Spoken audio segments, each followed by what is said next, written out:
Good day everyone, I'm Ain Aaron Morin. I will be discuss the essential qualities of security guard. First is alertness. Alertness. Bakit nga ba kailangan ng isang security guard ang maging isang alerto?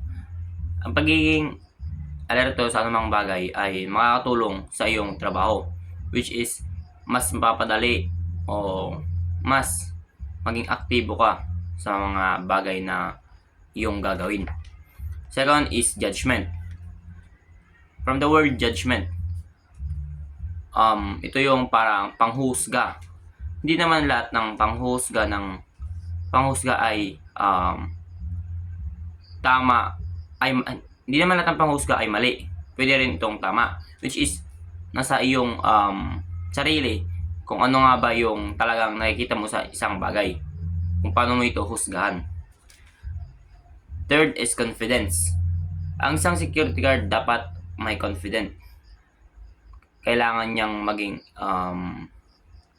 tapat sa kanyang sarili, which is dapat maging malakas ang kanyang loob upang gawin ang mga bagay na kailangan niyang gawin or harapin.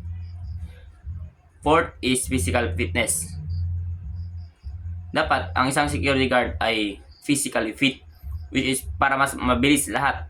Yun nga, mas maging alerto siya para mas maging mabilis agad siya mag-respond sa anumang situation na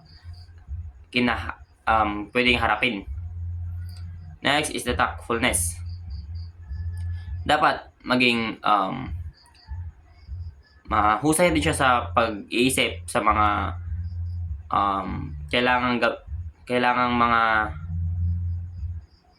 dapat maging mahusay rin siya sa pag-iisip ng mga bagay na dapat niyang gawin, which is para mas, sabi nga, take kindly, parang make timely decision, parang ganun. 6 is self-control. Ang isang security guard dapat magkaroon ng self-control para pwede niyang harapin lahat ng mga bagay na kahit naabuso na siya, dapat marunong pa rin siya magtimpi sa mga tao para maging isang effective na security guard. So yun nga, sa qualities of security guard, dapat kailangan mong maging alertness, judgment, confidence, tactfulness, and self-control, and yun.